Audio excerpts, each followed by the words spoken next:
Is this program happening?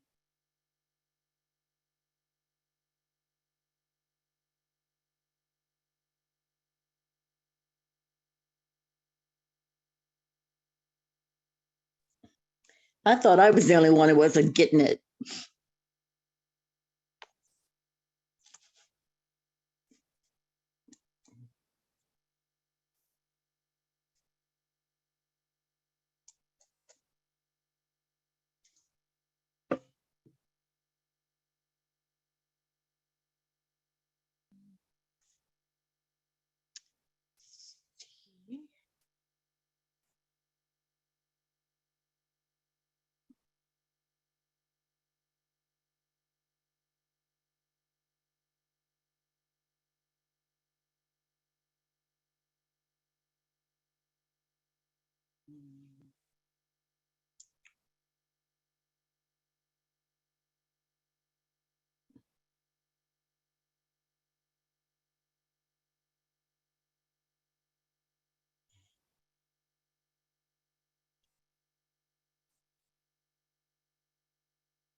Hi, everyone. Can you hear me? I'm one of the participants.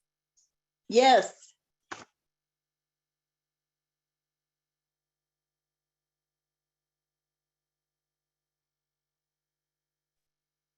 was just trying to call to let them know that we couldn't hear, but it rolls to voicemail, so I don't think I've been very effective. So it rolls to Marion's voicemail.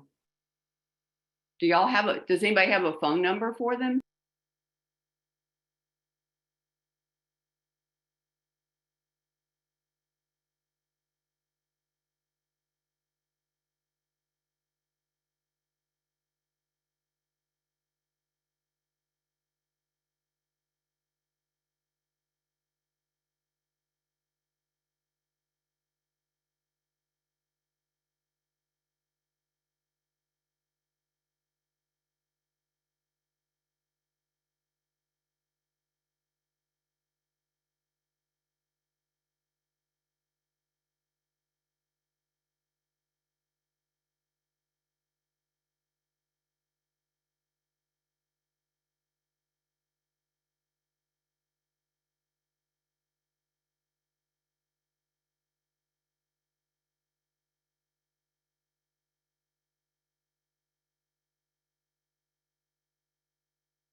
Get this right, honey. I'll be surprised. So listen, you got it ready for them? How many people are online?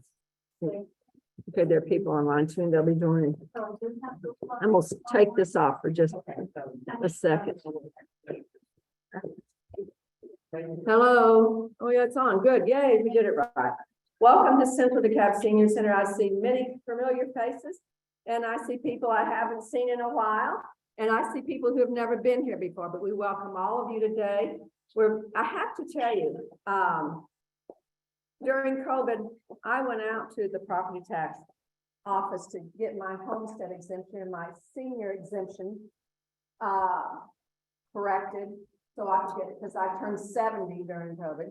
And I went out there and I was very fortunate, really, to be able to meet the director of property tax. So she was very good and she helped me. And I'm going to make sure that I pronounce your last name. Is it Huell? Huell, yes, what I thought. Director Huell is here and to talk to us because I had people say, you know, Victoria, we've already done that, but things change. So we all need to be informed of any changes that have happened that can affect us in our own property. So anyway, I want to welcome DeKalb Property Tax Director and as well as Linda Stuckey. She's a property tax lead. I'm sorry. To Central DeKalb Senior Center, we've got people online as well as in person. And there may be people seniors don't always get any place on time, so don't be surprised. But anyway, but thank you very much for coming. We welcome you. We've got handouts and I'm going to turn it over.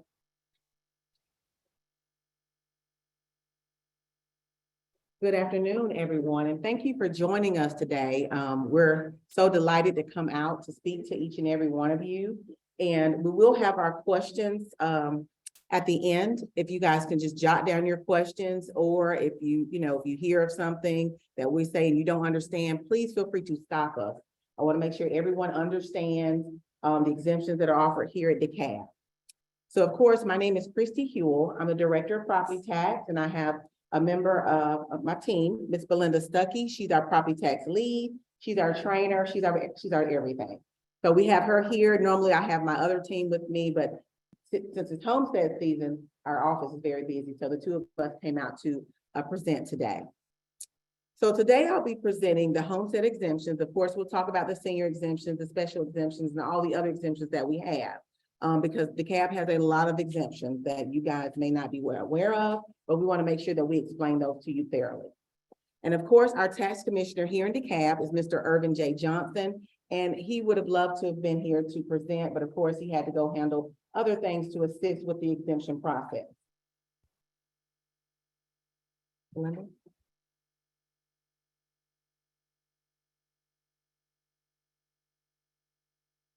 So the magic question is, what is a homestead exemption? Everyone wants to know, what's a homestead exemption? What does it do? You know, what happens here? Well, with the homestead exemption, it provides a significant savings towards your annual property taxes. It's also available for individuals who own and occupy their home as their legal resident as of January 1st. So it cannot be rental property. It can't be, rental property or anything of that sort, and you can't have a homestead in another state. Also, we talk about the homestead and the basic homestead exemption, but we also have the special exemptions, which is our senior exemptions. We also have the disabled resident exemption and the 100% disabled veterans exemption. So we have a lot of exemptions that we'll be talking to you about today. How are homestead exemption savings and limits determined? Very good question. A lot of you may know or may not know that the homestead qualifications and requirement are set by the local legislation, not by Mr. Irvin Johnson, the tax commissioner, not by my staff at DeKalb. It's set by the local legislation. So they vote, they get everything together, and then you vote for it on the referendum or the ballot. So that's how it's done. We don't set anything. We don't set the limits or anything. We just administer the process. Also here it states that the tax commissioner's office administers the exemption application process. So we take in the information, we process it, we tell you if you are approved or denied. If you are denied your exemption, you have the right to appeal, but you have to appeal through the tax appraiser's office, which is the property appraiser's office. you have to appeal there. So of course, we administer, everything happens in our office. You apply, you bring in your necessary documents, we approve or deny, and if you do not get approved, you can appeal through the property appraisal department. So you do have rights, and I want everyone to know that you can appeal if you feel that things weren't done right or you have additional questions. Homestead exemption rules, has to be rules to things, right? So of course, I stated previously, you must own and occupy your home as of January 1st of the taxable year. It must be your primary resident, your primary domicile. It has to be the address that's listed on your driver's license and your tax returns, and of course, your tag. Of course, the tax commissioner, he has the motor vehicle division that we have access to that where we can look for information. And of course, he administered the property tax division. So the vehicles must be registered at that address. That's what we're looking for. You cannot have more than one homestead exemption in this county, in any other county or any other state. Our systems do talk, and we're all kind of linked, so we can contact various municipalities or counties to see if you have an exemption. Of course, special exemption applications are based on household income, not just the individual applicant. So please know that. That's how your senior exemptions are, that's how they're scaled out. Basic, there's no income requirement. That's for anyone who owns and occupies their home as their legal resident. Am I talking too fast? You following me? Okay, I get so excited, Oh my gosh, and I only have a basic, okay? So, how do you apply for homestead exemption? Well, of course, you were asking that question, great question. You can apply online. This is a new feature for our, I'm ahead of myself, excited. You can apply online at decabtax.org for your basic, and now you can apply for your senior exemption online. So we do have that feature available. It's brand new. This will be the first year. So you can apply for that online at decabtax.org, of course, by mail, but we advise you to attach a tracking mechanism. Do it via FedEx, certified. That way we can track it and it's not lost in the mail. Of course, in person, we love to see you. We love to have you there. And of course, in our Dropbox, we have a Dropbox at all 3 of our locations where you can drop the required information in there. So these are the ways that you can apply. The new senior exemption application, you can apply for your senior exemptions online now. I really like that. We did not have that during COVID. So we do have that feature now. So I'm very excited about that. And of course, www.decabtax.org. And we also ask that if any of you have social media, Instagram, Twitter, or Facebook, go in and like our profile, like our page. That way you can get the upcoming news that may come along, and you can always know what's going on in in our tax office. Because everything we do is statutory and set by the law. We just basically administer the program. Of course, applications are accepted online. This is how it will look when you first go in to apply for your exemptions. You go online at www.decabtax.org. And of course, it says 22, but it'll say 23. You'll put in your parcel number. If you look at your tax bill, it'll have your parcel number listed there. Include the spaces in there. And if you can't search that way, then do your property address, but less is best. So if your address is 123 Smith Drive, just do 123 Smith and press enter. So this is how it will look, and you'll go online at decabtax.org to apply. Of course, we talked about, well, we did not, but we talked about the homestead exemption deadline. The homestead exemption deadline is April 1st. So today is March 23rd. So our offices are very busy. So if you have not applied for your exemptions, you're not sure, please visit our website so you can find out, or call us. Our phone number is 404-298-4000. And you can basically ask the person, what exemptions do you have? That's our call center. If they can't assist, or your questions are a little bit more convoluted, or you have more questions, they will transfer you over to the property tax division. So of course, that deadline is April 1st. Please do not miss the deadline, because any applications that we get after that April 1st deadline will be applied to the next year. So everyone knows that April 1st is on a Saturday. So April 3rd will be the deadline this year. So we will take them on that Monday, on time, because we do have to offer that for you. Was that gonna be your question? Repeat the number again. Oh, sorry, 404-298-4000. And if you'd like to email us, and I will be the one responding to your email, PROP tax at DeKalb County GA.gov. So the phone number again is 404-298-4000. The email address is prop tax TAX at DeKalb County GA.gov. And then we also talked about the April 1st deadline. That's for county and city of Atlanta, the portion that's in DeKalb. That's the deadline. So please make sure that you call or inquire about your exemptions before then. Of course, I stated that if we received that exemption application after the April, let's say the April 3rd this year, because it falls on the weekend, it'll go to the following year. So it'll go to the 2024 tax year. And that's nothing that we'll be able to do because everything we do is statutory, it's by law. So we have to abide by the law.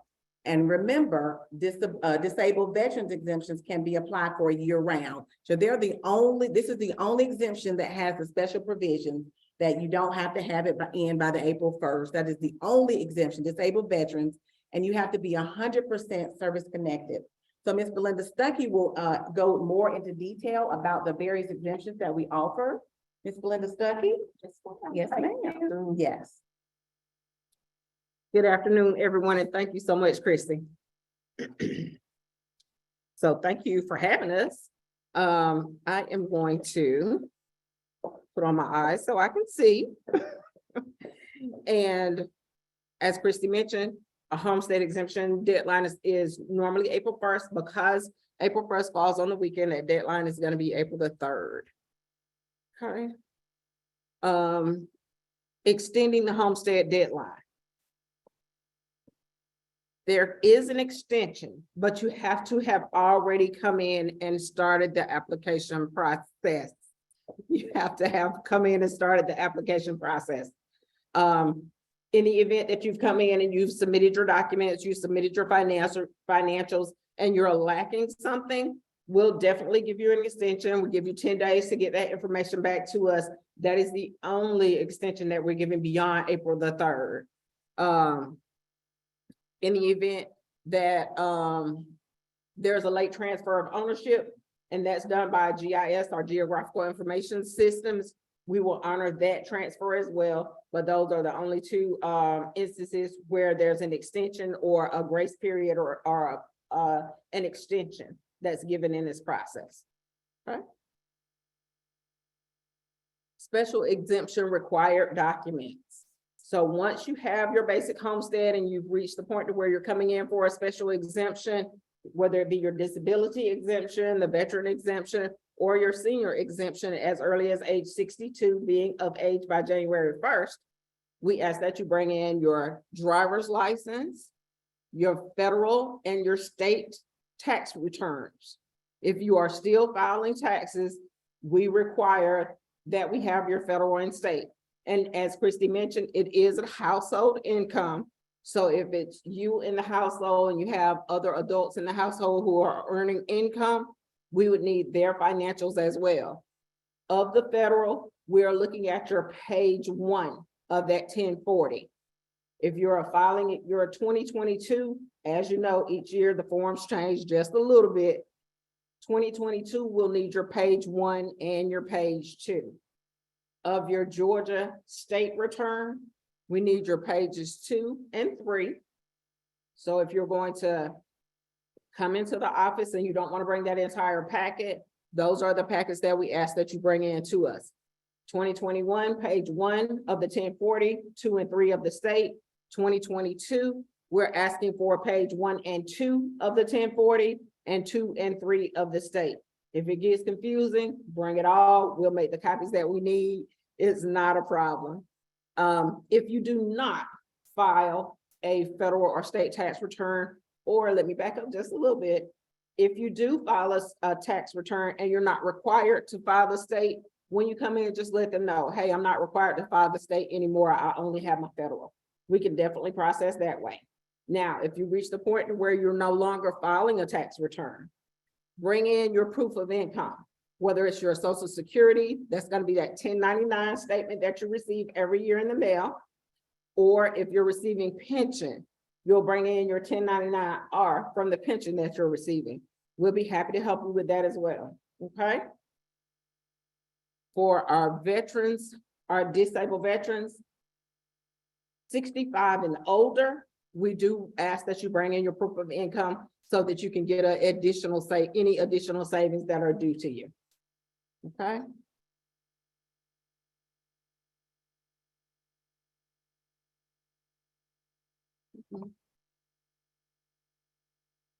Oops, here we go. Homestead exemption hierarchy.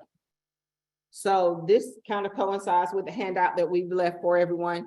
When you turn 62, or if you're permanently disabled, you'll be qualifying for the H3 and the H7.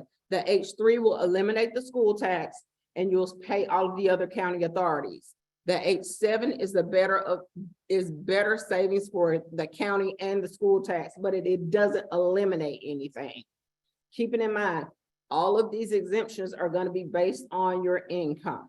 Okay, so it's an age and income based unless you're disabled or you're a 100% disabled veteran. Okay, once you reach 65, we have a different tier or a different level of savings. At 65, we're looking at the H4. So once you qualify for the H4 in DeKalb County, that's the best exemption that we offer for our seniors. That exemption is going to save you, eliminate the school tax for you and give you the additional savings on all the other county levies, okay? So once you reach H4, whether you reach H4 at 65 or 66, 67, you don't have to apply again. We have the H8, H6, and the H1S. The H1S at 65 or older is the same as the basic, but it eliminates the state tax, and we don't have a state tax anymore, so that's the saving for everyone. At age 70, we have the H9. At age 70, the income requirement changes.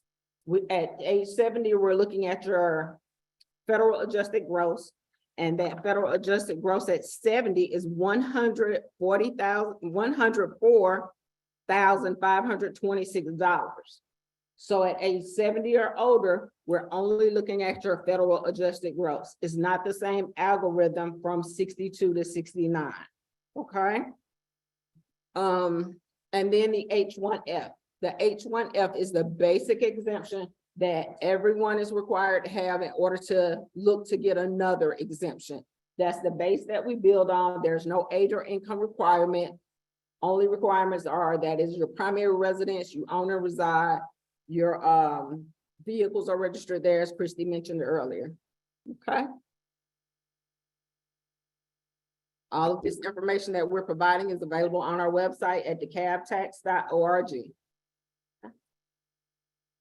Now for our disabled veterans at any age, once they have been awarded the 100% service-connected disability by the VA, at any age, they can come in and apply for their veteran benefit. Again, only requirement is having the homestead already and having the homestead to build on. If our veteran is buying their house this year, we will do their homestead and their veteran benefit at the same time. As long as the veteran has a basic homestead at any point during the year, as Christy mentioned, they can come in and they can apply for their additional savings. That H5 is going to be that base savings for any of our disabled veterans. Once our disabled veterans reach the age of 65, they can come in with their proof of income and we can look at getting them their additional savings. Okay. Also, for our veterans, widows or spouses of I am drawing a blank, I'm sorry. For our widows of veterans, widows of peace officers, I'm sorry.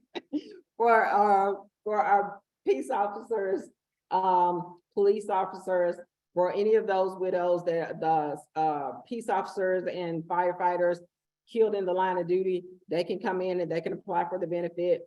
Widows of veterans who are 100% service connected, they can bring in their paperwork from the VA and they can apply for the benefit as well. Okay, widows and widowers. Thank you, Christy.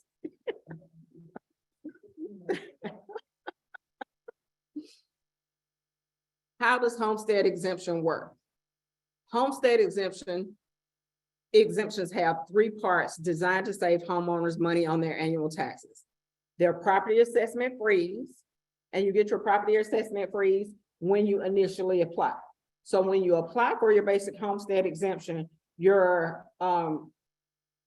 freeze is based on the prior year's assessed value. So if you apply for your exemption in 2001, the freeze or the property assessment freeze is going to be based off of your 2000 year tax. So if you're applying for 2023, the freeze is going to be based off of 2022. Okay, your constitutional savings as well as your e-host credit savings are also factored in. Your constitutional savings, along with the e-host credit, the equalized homestead option sales tax, are a part of your exemptions, are a part of the savings for the exemption as well. So all of these things are factored in when it comes to your savings. So what does the constitutional savings mean? So that's your basic, that's your basic exemption. That's your basic exemption right there, the constitutional savings. Your property assessment freeze is what Ms. Linda was speaking on when she was saying using that prior year value that you're frozen at. So for instance, for 2020, let's go back, for 2023, your value. So for instance, your Here, so for instance, for 2023, your value was 100,000, right? It was 50,000, okay? The next year for 2024, it becomes 100,000. That 50,000 is frozen, and that becomes your base year. So that's how you get your property assessment freeze. You want that. When you look on your tax bill, you should have at least a H1F, a H1 something, but it needs to have an F behind it. So then you have your constitutional savings. That's your basic homestead. Remember, if you own and occupy your home as your legal resident, you have that constitutional savings. And then your e-host credit is the equalized host option sales tax. That's very unique to DeKalb. No other county has that. So that's your additional savings that come in, and that's the extra penny on the dollar that you pay in DeKalb. So all of that money is brought in, they figure out how much it is, and you get an email. That's why I want everyone to join our social media platform so you can see, and the DeKalb County, their platform as well on social media, so you can see how much comes in every year. They take that and divide it depending on, they have a whole ratio on how they do it, but everybody gets a slice of the pie. So you have all three of these working for you. So sometimes your exemption savings can be a lot. If you would like for us to tell you what yours would be, just contact our office and ask them what your savings were for tax year 2022 or whatever other tax year, because 23 will not be billed until August 15th. And this information is going to be on our website. So if it gets lost in the mail, it'll be on our website. So, yes, ma'am.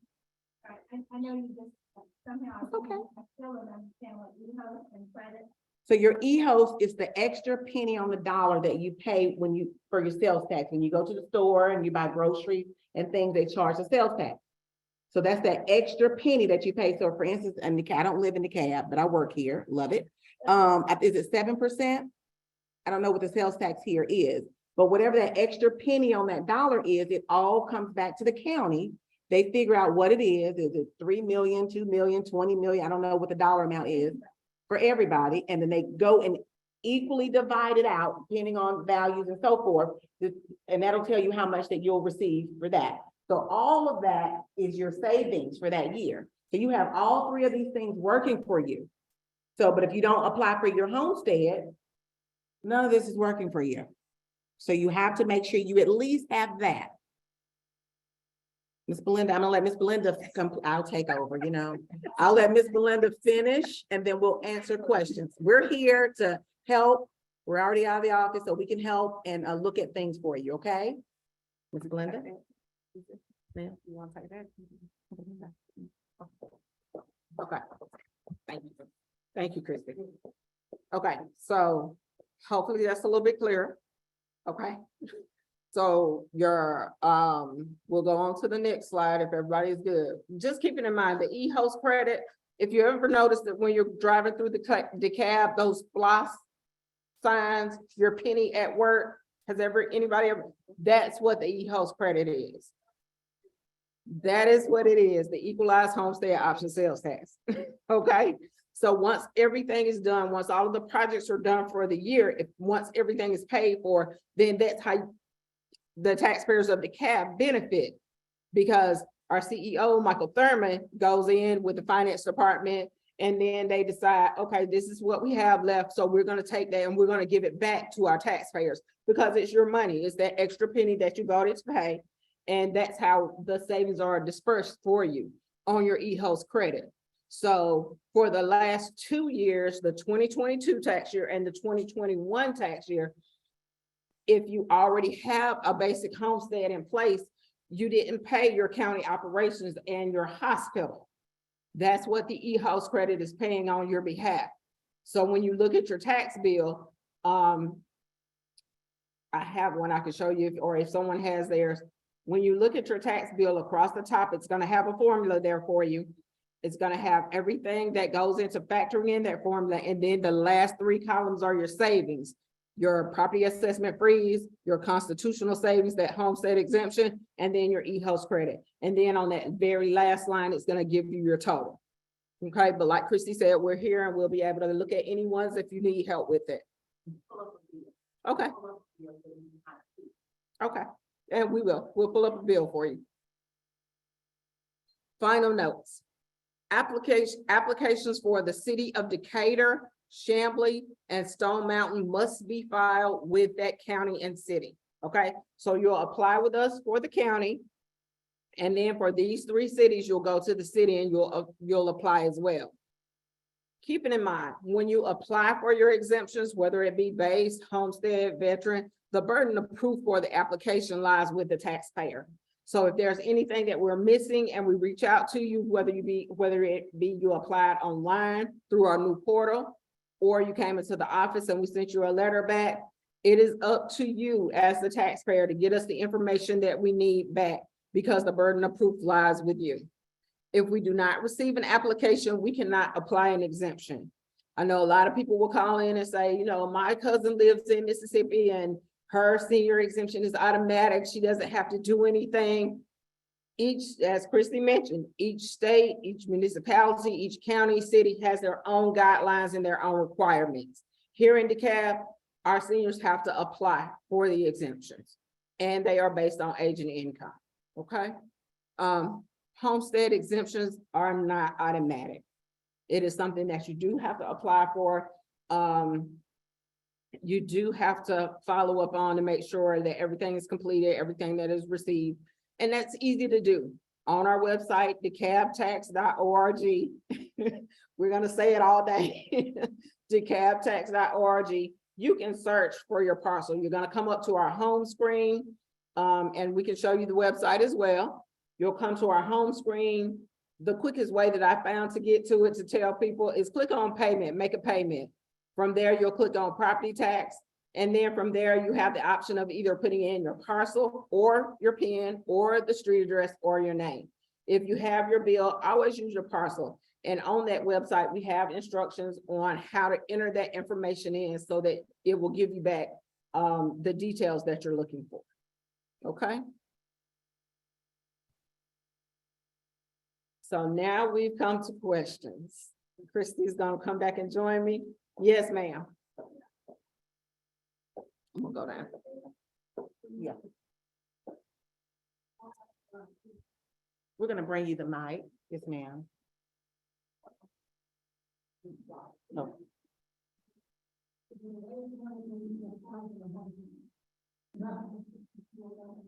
For the basic homestead, there is no age limit. For the senior, it is 62 or older, and you must be 62 by January the 1st. And what was her question? Tell us her question. Her question was, is there an age limit to apply for the homestead exemption? The answer is, for the basic, there is no age limit. For the senior exemption, you must be at least 62, and you have to be 62 by January the 1st. We're gonna get her mask. So we could be in compliance. Mhm. May I ask a question from the Zoom? Yes, ma'am. Ms. Taffy will be with you in one moment. Yes, ma'am. Thank you. Mhm.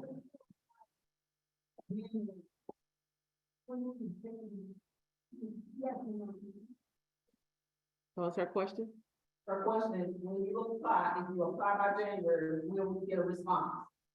Okay, so if you apply, just say, if you're applying, well, we won't, yeah, okay, so you apply by January. As soon as we process the senior exemption application, we will send you an approval or denial letter in the mail. But if you're doing a homestead, because we mail out 270,000 tax bills and a majority of the people qualify, we will not send you anything in the mail saying that you have been approved for your basic. But if you are denied, we will send you something. So the only time you'll get an approval and a denial if it's for the senior exemption or any of the other exemptions. Does that answer? And we have one on, yes, ma'am? It's okay.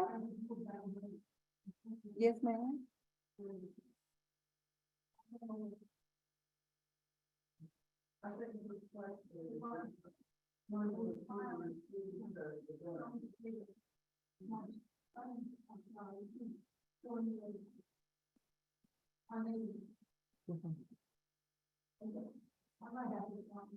Yeah, and I'll, if you give me your number, I'll call you personally. Sure, don't worry. I'll give you my number and I'll call you right. It's okay. I got you. No problem. Sure. Yeah, and we can look at, and we're gonna take Miss Taffy on here. And Miss Taffy, yes, ma'am, can you?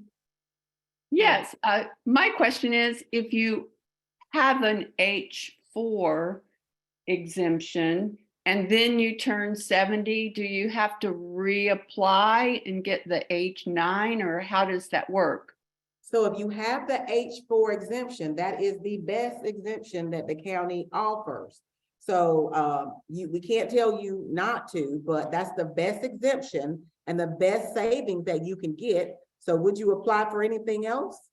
Well, I just didn't know if it expires when you turn 70. No, it will remain on there as long as you own and occupy the home, it will remain in place. Yes, ma'am. Okay, thank you. You're welcome.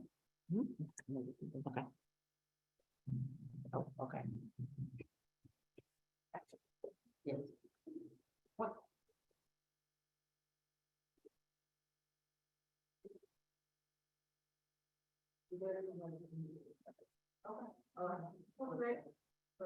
Right here. I'm from February, July, and my question is, and I'm also going to be retiring in a few years, so since I'm turning 70 in the midst of a year that I'm applying for the exemption, how is that going to affect things? And then when I retire at the end of the year, my income's going to drop. How is that going to affect? Do I need to reapply? So her question is, she's turning 70 in the middle of this year. She's also going to be retiring at the end of this year. How is that going to affect the application? No, I just found out, thank you. Yeah. So she's already put in the application. So she hadn't reached the age yet, right? Not 70 yet, but. You guys look good. You guys look great. So the thing about it is, when you have wages, the wages are gonna work against your retirement income, okay? In DeKalb County, our senior exemptions are built on age and income, and it's a retirement income.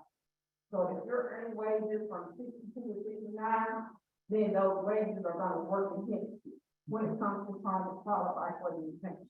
But Miss Belinda,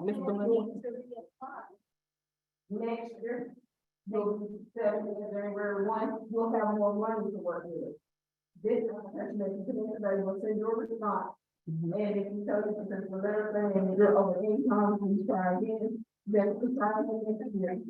Because you'll have more money to work with. Okay, well, it turns out that I'm already in the, I wasn't sure. oh, Because I'm thinking, that I was concerned right now,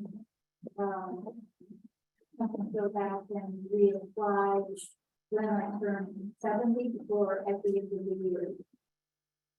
So, wait until you turn 70 and apply for the 2024 one. yeah. So you'll be applying for next year.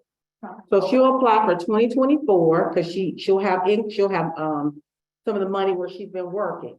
Let's see if you qualify then, and then for the next following tax year, it will be, for 2025, it'll be totally retirement income. And then we'll come back then, unless, yes, ma'am, yes, yes, we don't give up, we keep trying.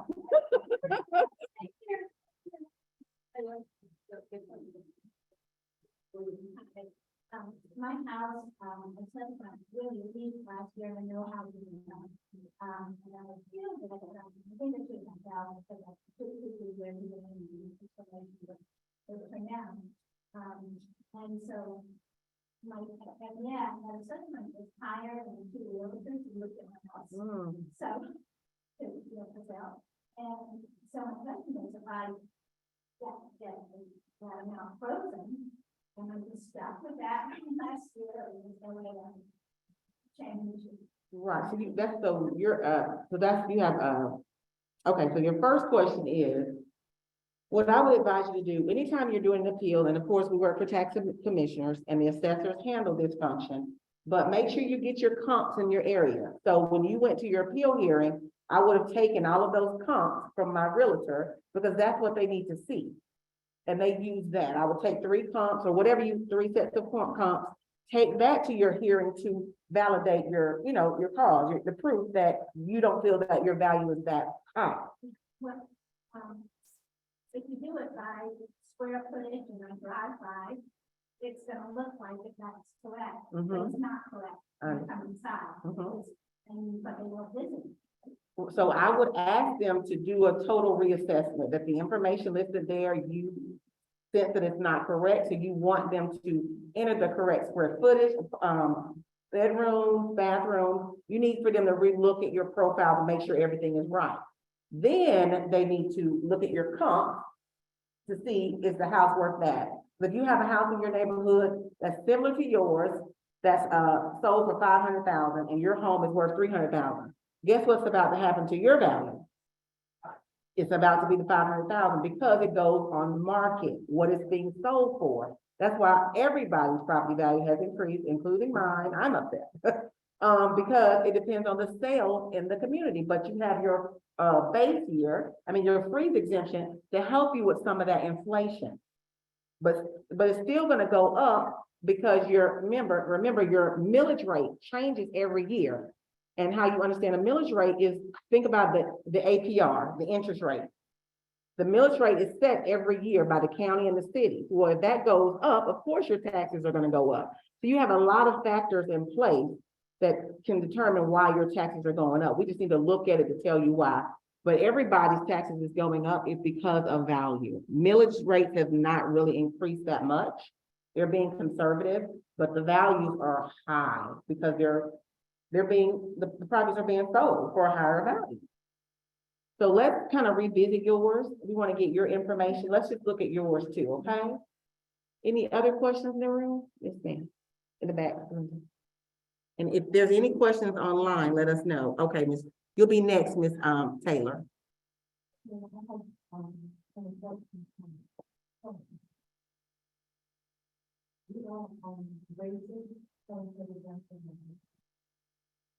if you don't qualify under the income, it's other exemption, we do nothing until 70. Well, okay, so if you don't qualify and your income never changes, I would advise you not to revisit our office until you reach that age of 70, or if your income changes. Because if it's gonna stay the same and they told you didn't qualify, no need to come back. But once you turn 70, you can make a little bit more and probably get the exemption. Mhm.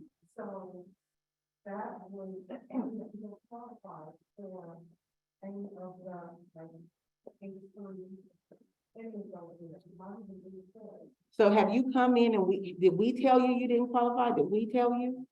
No, I mean, if you don't. Yeah, I wouldn't scale it based on this. I've seen people who have made top dollar, but because of the way they filed, they qualified. So don't just look at this, come by. Not only do I want to see you, I also want to make sure, see if we can crunch the numbers to see if we can get you qualified. I mean, this is just for informational purposes. I still would like for you to apply online or come by so we can know what we need to do.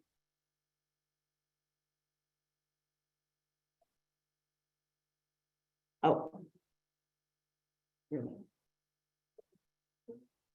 So, one of the rules that the website for example, is not, nothing has to go down.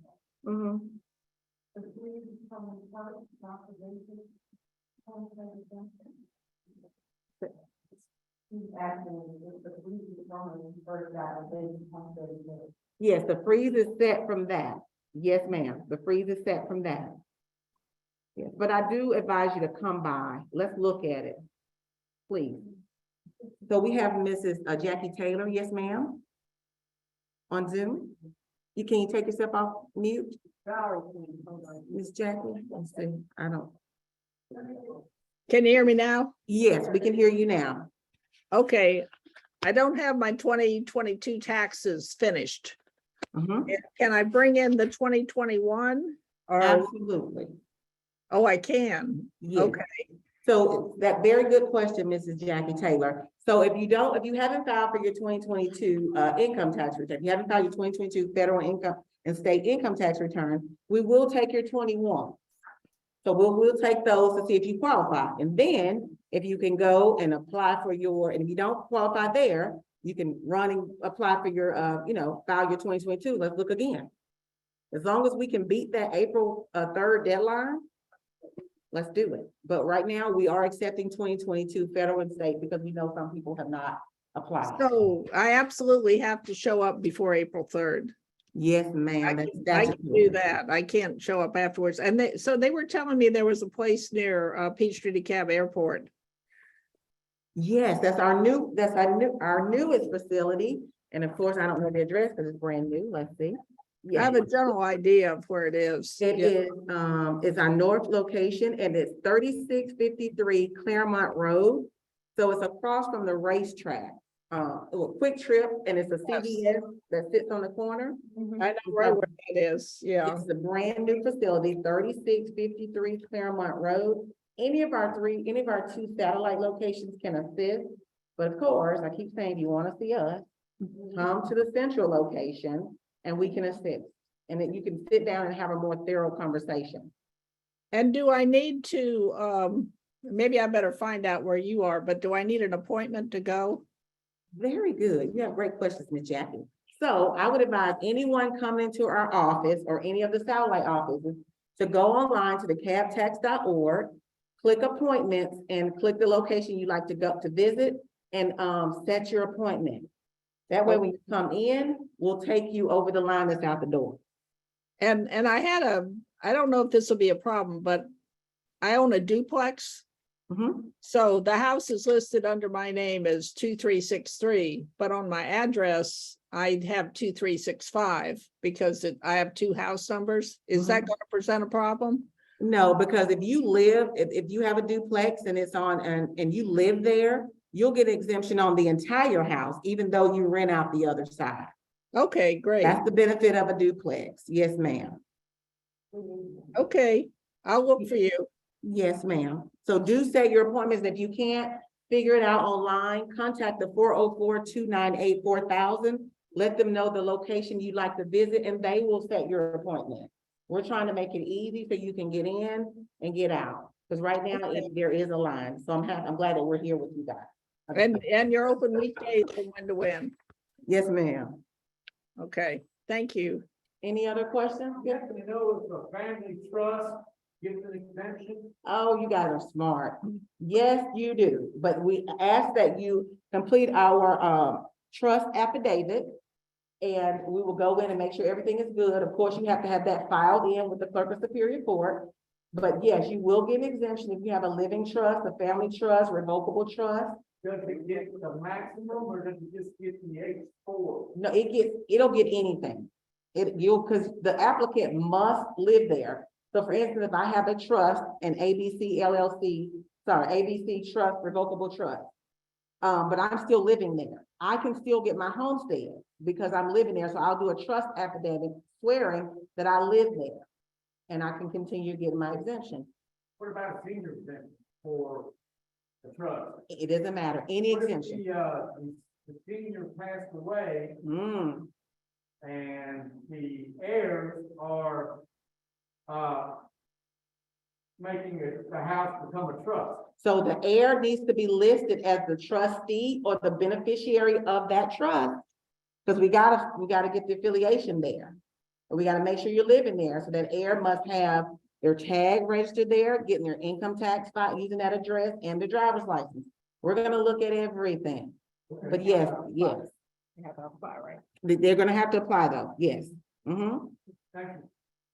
And if your exemption falls off because you have a trust, give us a call. Because we do have something that'll kind of take it off. Thank you. Any other questions online? And Miss Victoria, tell me when I have to stop. No, you're good. Okay. So me and Belinda work at our central location. So that button will be the orange button online. Let them know that you'd like to come to the central location. That's where me and Belinda, our team, we're at the main location where the tax commissioner is. That's on 4380 Memorial Drive, across from the DeKalb County Jail, and I think the building where the helicopter sits. And they're very efficient. I can speak from, because we all know, we hear all those stories. Right. Yeah, they are very efficient. Thank you, guys. Yeah. Thank you so much. Is there any other questions? And those, if you'd like to give us your number and we call you, let's do that. And we definitely want to get your information, ma'am. Tag on what he was saying, I have a rather full trust, mortgages set up and, do I need to contact the people who are holding the trust, the financial planners to get them to do this, or? So it's already in the name of a trust, right? Yeah. So the deed is with Clerk of Superior Court and we'll be able to see it. Yeah, you're done. And let's look at yours. Let's just look at yours. I don't want to give you wrong information. Yes, ma'am. Any other questions? So everybody in this room has a basic homestead, right? Lisa and then, no, that one you, okay. Okay. I just know her well.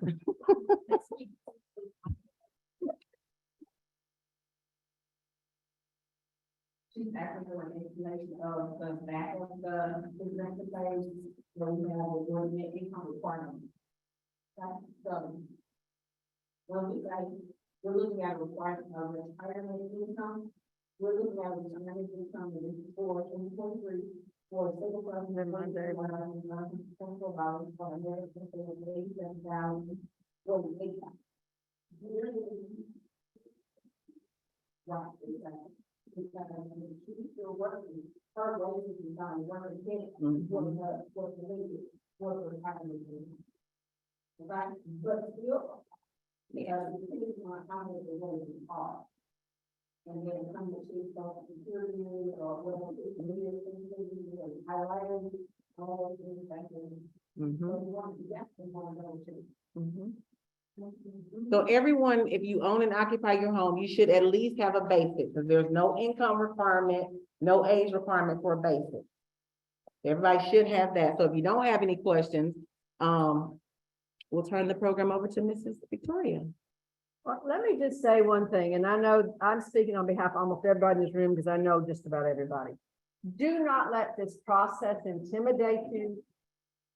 Do not let it intimidate you. Do not be afraid to have a conversation. They're here really to help you. And I have to, I mean, believe, me, I ain't gonna say, and I probably shouldn't, I probably gonna get in trouble, so don't tell my boss.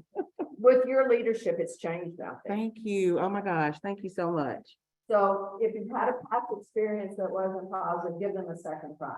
Yeah. Because you can see from this process today, and I really hope that we have more people, there are people online, there are people waiting for the recorded session. But if we can show up in person, it's much better because you can get the one-on-one attention that you want, and then you know what resources you have available. And so I'm really grateful that you came today, and I'm hoping, and you can give me another deadline, which is a good time for you to come back. We'd like to have you come back. Sure. And the goal here for us, as it is for the property tax department, is to get everybody back and engaged. You know, we have to be informed so we can make the best decisions we can. And sometimes it's much better to do it in person than it is to do it online. Yes, Jean? I think one of my observations is that when you buy a home, that many people do not register for it and apply for it. There is no homestead. You're right. And I think that's something people, I don't know the real, you know, I'm old and I haven't been for a long time. I don't know if the real is for that, but it is an individual responsibility. You're correct.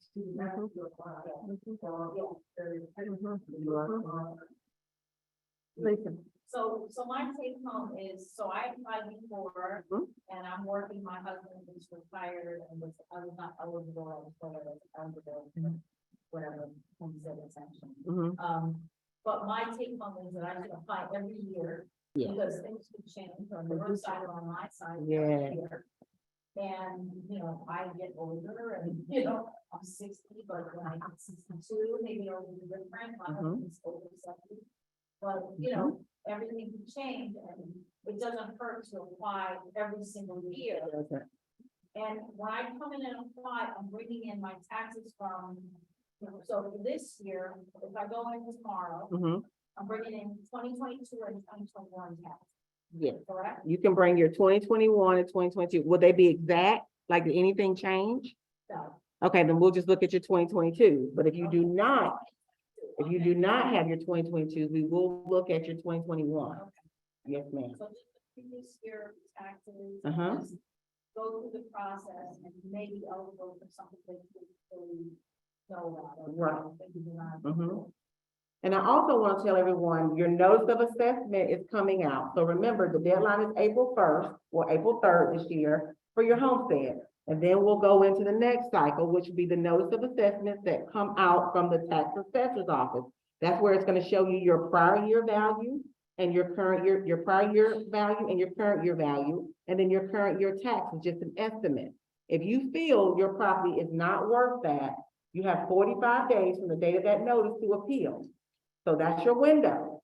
So if you miss that deadline, it's generally somewhere in July, but June, sorry, you missed that deadline, that's it for that tax year. That'll be it for 23, and then we're gonna mail out the bill. So if you're coming to our office talking about your value in August, there's nothing we can do. Because everything we do is statutory, the deadline is statutory, and it's all a cycle. We do this at this time so we can do this. This time so we can do this. So it's just a cycle. Yes, sir. I want to make sure that once you have applied for the homestead exemption, do you have to apply every year? No, one time. So the basic homestead, once you apply, you don't have to apply again. But if you move, you have to reapply at the new house and tell them to remove the old exemption. Value of your house goes up. And what happens? It's gonna remain there. The same, but they will value. Well, remember, your frozen exemption is going to fluctuate depending on the value, but your basic and all your exemptions remain in place. So if you have a basic exemption and an H4 or whatever you have, and that's the best that you can do, leave that there. But if you want to try for a better exemption, always come by our office. But with the taxes going up, the exemptions are in place. So it's not, I get what you're saying. You're saying I have these I have exemptions. one more question. Mhm. My value of my house was raised above the market value. Market value means people in the neighborhood was lower, but my house was pretty much higher. So what do you need to do? I appeal was denied. But did you come to the hearing with comp? Like what, you have to prove. Prove your argument. Prove that your house is worth X, Y, and Z. And I'm way out of my lane, but I want to help you guys. Too late to apply right now. I'm sorry? It's too late to. Yes, for 22, but for 23, you're about to get your notices, Belinda, end of, May, just one second. yeah, end of May. So let's watch for 23. Yes, And keep it in mind, everyone, when you file an appeal, you're assigned an assessment. You don't have to agree with what the assessor is telling you. There are several steps after that. You can go to the, Superior Court. Superior Court, you can go to the DOE. You can continue to take it to the next level. It is a very long process, but you have to, if you're committed and you really believe in what you're trying to do, you have to be committed to the process. There you go. Mhm. But you don't have to take what your appraiser is telling you, to Right. say, okay, this is what can I do next, what are the next steps? Who else can review this work? So you have to be willing to commit to doing the work. The initial step is looking at the comps. That's where I would start. Or you can hire someone to And then do it for you. But they ignore the problem. Right. They ignore it. They went up. Right. You did an excellent job. Thank you so much. You're very impressive. I have a lot of things to add. Thank you. So just keep in mind, those no subsections are gonna come out the end of May, they are time sensitive, that's what we mentioned. Now, 45 days, the top right-hand part is gonna give you dates. It's gonna give you a deadline to file that appeal. The instructions for filing the appeal are on the back, on the front of the letter in section D. You're assigned 2 representatives from the appraiser's office. If you have any questions with regards to your notice of assessment, give them a call. If you drop down to section C, where they didn't need to be, estimate of tax, they're gonna transfer you over to our office. Keep in mind, estimate of tax is not a current estimate, that is just an estimate based off last year's numbers. We can't give you any numbers until what we call our digest season is completed and the millage rate has been set. Correct. Okay? Do you want to, do they want to look at a bill? Want to look at a bill? You guys have time to look at a bill so you can see where to look? I understand. Thank you for coming, though. If you guys don't, we don't have to. You can just contact us individually. And we'll get your contact information. Anyone else? Okay, Or you could actually, they could even leave it back there on the sign-in sheet next to their name if you want to do it that way. let's do it that way. So if you want to get in touch, then just leave your contact information next to your signature on the sign-in sheet and we'll get it. Very good. Thank you. You're welcome. But thank you so much for coming. Yeah. Thank you, guys. They'll be back. Be prepared. You're welcome. You did a great job. That's impressive. Absolutely. I'm sorry. But anyway, you know what? I can't ever gauge anything. I don't know anything. I swear to God. I don't even know how to work it. Know how to do. I swear. These were great questions. Yeah, these folks are. Yes. And Miss Jackie, did you have any other questions? Yes, ma'am? Can I put my contact information in the chat In the chat. Yes, Valerie? in the chat. Yes. and let you contact me? Yeah. Is it Jackie Taylor? Miss Jackie Taylor. Jackie, it's Victoria. Hey, dear. I'll make sure she gets it. I've Okay, got- I know how to find you. I got it. all righty, thank you. Well, I should have come in person. yes, you should have. I really should have, yeah. It's a great, but this isn't a one and done. They'll be back. Oh, yeah, we'll be definitely. Is there a meeting after this one too? What? Is there another Zoom after this one? I don't think so. Okay, I this think you're is done really for today. good. Yeah, Thank you, dear. thank you. You know that, right? Yes, Okay.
Uh-oh, I'm coming down there. I'm coming down there. Okay. I do, like I was saying, real estate,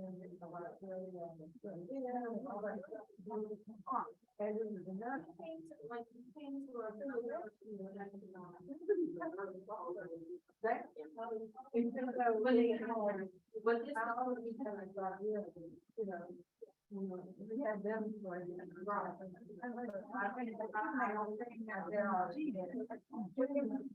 Okay, let me pull up. I'm gonna come down there. I'm trying to pull up the thing. Okay.